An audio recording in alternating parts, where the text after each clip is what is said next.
102,6 FM Toxic, ngobrol asik, anti toxic. Hai semuanya, welcome back. Balik lagi nih sama gue Sarah yang bakalan nemenin kalian selama beberapa menit ke depan. Tentunya kali ini gue gak sendirian, tapi ditemenin sama orang jauh nih. Dari mana sih? Kenalin dong, halo Bira. Halo juga Sarah. Apa kabarnya Bir? Baik aja. Kalau kalian semua apa kabarnya nih listeners yang ada di rumah? Kita kali ini bakal nemenin kalian yang sedang beraktivitas, baik aktivitas di rumah atau sedang di jalan, baik yang menuju kampus, kantor, ataupun sekolah. Tapi gimana Bir, di perjalanan macet gak? Macet banget, kayak Bekasi kan bener-bener biasa banget. Kayak udah kebiasaan banget deh Bekasi kan. Macet banget gitu. Ya, belum lagi polusinya. Tapi tuh nggak jadi gue kayak males buat kesini gitu kan. Karena udah excited banget nih sama aku nonton film Penistan. Elah, bisa aja. Oh ya, listeners jangan lupa untuk jaga kesehatan karena di luar juga cuacanya kan lagi berubah-berubah banget nih, pancaroba banget. Kemarin ibuku juga sempat tumbang kan, kayak ngedrop, flu, radang dan segala macam. Jangan lupa jaga kesehatan ya semuanya. Bener banget, emang cuacanya tuh lagi berubah-berubah banget ya. So, kita harus waspada gak sih? Bener banget. Ada temen lo kemarin mau ngapain sih, Bir? Tadi aku bahas tentang itu ya apa? Yang tentang ujian lagi. Tentang ujian lagi. Oh enggak, kita pengen bahas ini nggak sih, flashback ke zaman-zaman SMA, seru nggak sih? Ya, bener banget. Ayo, kita bahas itu aja nggak sih? Dulu tuh lo dari SMA gimana sih? Keseharian lo gitu. Ya, kalau misalkan biasa aja sih, gak ada yang kayak orang-orang kan kayak ambis-ambis banget ya. Kayak ya udah, kalau gue ya biasa-biasa ya, kalau habis belajar pulang, kalau gue main nongkrong gitu ya.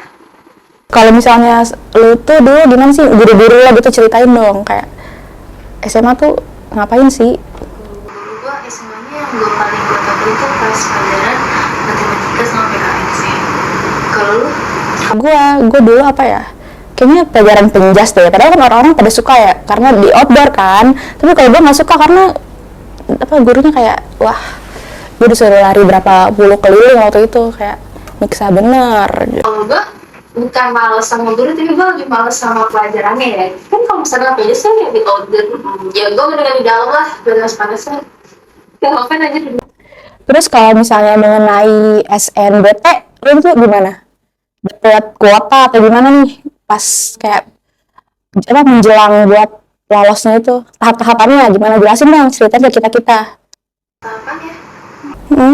Kayak dari lu dapet kuota sampai akhirnya lu tuh lolos masuk kuota tersebut gimana? Dulu tuh gue deg-degan banget pas mau deket-deket kayak pas info buat di kita di infonya kayak lulus atau enggak gitu kan. Nah, pas diumumin itu kalau nggak salah bulan Januari ya. Ya nggak sih? Kayaknya iya deh, Desember Januari lah. Ya, iya. Nah, itu tuh seingat gua itu jam 2 gitu ya. Salah satu perwakilan guru gua share di grup itu berkelas. Jujur gua nggak ada ekspektasi yang tinggi banget kalau gua tuh bakalan diterima gitu. Nah, sadar nilai juga tuh gua kayak gua kan kalau sekolah kan gitu-gitu aja gitu. Jadi kayak ya udahlah, nggak usah kayak mikir gua bakalan terima kayak gini-gini. Kayak udah pasrah aja, Let it flow aja gitu ya. Terus ada nggak sih fun fact kayak misalnya nih lo jadi mendadak rajin sholat duha atau kayak gimana sama teman-teman lo gitu kan? Biasanya kan kalau menjelang ujian atau mau skripsian gitu, kita kan lebih mendekatkan diri ke yang di atas kan? Iya, ada banget sumpah. Kayak kalau misalkan lagi jam kos gitu, gue sama teman-teman gue lebih luangin waktu buat ke sholat duha gitu sampai tadarusan gitu. Kalau misalkan lagi nggak malas kan misalnya gue ya udah.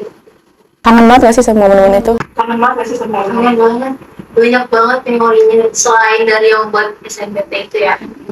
Emang sih masa sekolah tuh SMA yang paling indah, tapi karena kita angkatan COVID, nggak sih lu angkatan COVID gak? Iya. Kita tuh kepotong, kayak sekolah tuh cuma 9 bulan nggak sih? Iya. Nggak kenyang gitu deh SMA-nya. Tapi dulu kan sisa-sisian gitu ya. Ganjil genap bener banget, kayak udah ketemu teman semuanya cuman sebagian gara-gara udah gitu pas upacara. Gue inget banget lagi dulu tuh kayak dikasih jarak gitu kan, dikasih space, jadi kayak yang biasa upacara rapat terus ini jadi kayak berjarak banget, kayak aneh banget sebenarnya, tapi ya gimana ya, ketentuannya gitu dari pemerintah. Udah upacara sih panas, terus kita pakai masker ya, ya udah ini banget.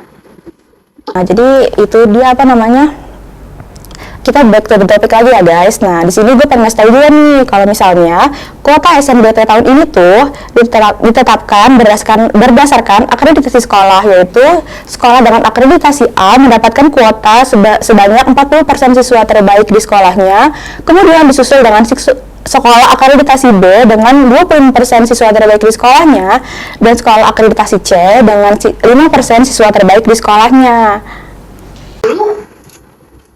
Dulu kita tuh angkatan kita tuh berapa ini sih, mata kuliah, mata pelajaran kalau misalkan buat Kalau pas zaman gue tuh dulu, sebutannya kan masih SNMPTN ya, kan SNBP ini baru berubah kayak 2 tahun yang lalu lah.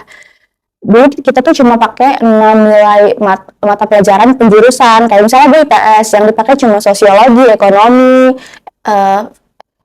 gitu, geografi gitu-gitu yang dipakai. Tapi kalau sekarang kayaknya kurikulum baru juga ya, kayaknya ketentuannya juga beda sih. Dari info yang beredar yang gue yang tahu ini, dari yang gue tahu tahun ini tuh mata pelajarannya berkaitan dari suatu jurusan gitu ya, atau program studi pilihan. Kayak misalnya lo ambil nih FSAP atau yang berhubungan dengan seni lah ya. Nah, nilai mata pelajaran seni budaya ini yang harus lo gedein banget gitu loh. Berarti hanya kayak tertuju ke satu mata pelajaran gitu ya. Kalau misalnya dia mau ngambil ekonomi, berarti kayak nilai ekonominya yang digedein gitu, bisa juga kayak gitu. Oh, kayak gitu. Terus kita masuk ke selanjutnya nih. Jadi di selanjutnya itu kayak ada timeline-nya gitu ya. Timeline untuk UTBK sendiri kan tadi kita ngomongin SNBT atau SNMPTN. Nah, terus yang kedua kan ada UTBK. UTBK itu ujian dengan yang nggak pakai nilai non-rapot atau tes tertulis lagi. Jadi untuk peserta UTBK atau SNBT tahun 2024 itu mencapai 785.000 peserta. Banyak banget nggak sih? Banyak banget ya. Gak expect banget kalau sebenarnya meluber banget ya. Iya. Meluber banget ya. Iya.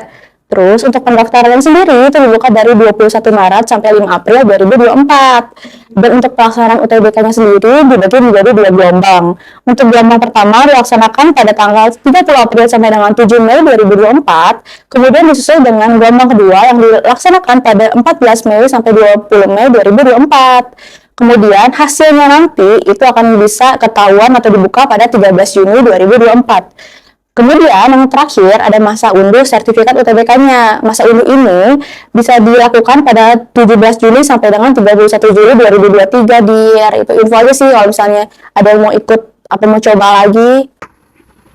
Itu apa yang pengumuman hasil SNBT udah mepet juga ya? Itu lagi 13 Juli, berarti kayak orang-orang yang daftar juga ada depannya nggak sih? Semangat ya listener. Semoga kalian yang daftar keterima di PTN impian kalian dan juga jurusan kalian. Good luck guys.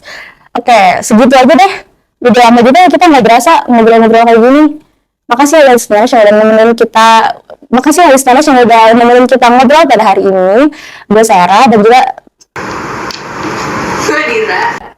pamit undur diri. Sampai ketemu di acara selanjutnya. Bye. Bye.